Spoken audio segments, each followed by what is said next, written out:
Thank you. Mr. Sanders? Thank you, Madam Chair, and Mr. Greenspan, nice to see you again.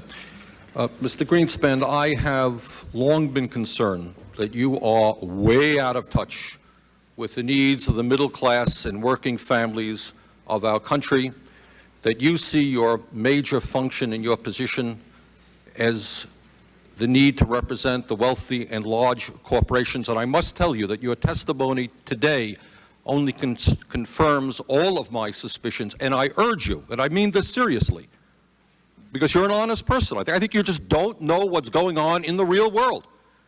And I would urge you, come with me to Vermont, meet real people. The country clubs and the cocktail parties are not real America. The millionaires and billionaires are the exception to the rule. You talk about an improving economy while we have lost 3 million private sector jobs in the last 2 years. Long-term unemployment has more than tripled. Unemployment is higher than it has been since 1994. We have a $4 trillion national debt.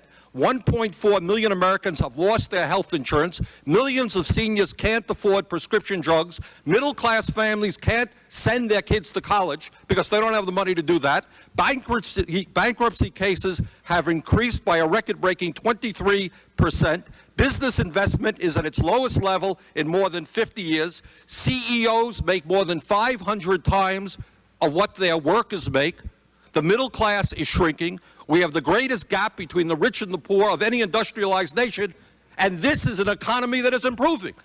I hate to see what would happen if our economy was sinking.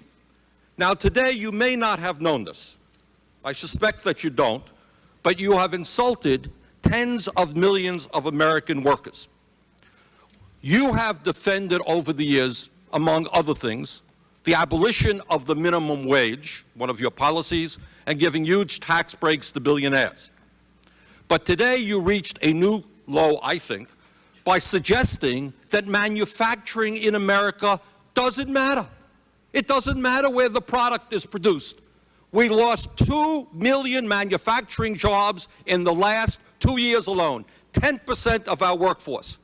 Walmart has replaced General Motors as the major employer in America, paying people starvation wages rather than living wages, and all of that does not matter to you. Doesn't matter. If it's produced in China, where workers are making 30 cents an hour, or produced in Vermont, where workers can make 20 bucks an hour, it doesn't matter. You have told the American people that you support a trade policy which is selling them out, only working for the CEOs who can take our plants to China, Mexico, and India. You insulted Mr. Castle. Mr. Castle, a few moments ago, a good Republican, told you that we're seeing not only the decline of manufacturing jobs, but white-collar information technology jobs. Forrester Research says that over the next 15 years, 3.3 million U.S. service industry jobs and 136 billion in wages will move offshore to India, Russia, China, and the Philippines. Does any of this matter to you? Do you give one whit of concern to the middle class and working families of this country? That's my question. Congressman, we have the highest standard of living in the world. No, we do not. You go to Scandinavia and you will find that people have a much higher standard of living in terms of education, health care, and decent paying jobs. Wrong, Mr. Greenspan. May I answer your question? You sure may. Thank you. For a major industrial country, we have created the most advanced technologies, the highest standard of living for a country of our size. Our economic growth is crucial to us.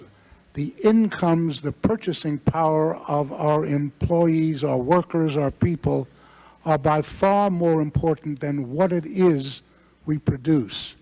I submit to you that, may I?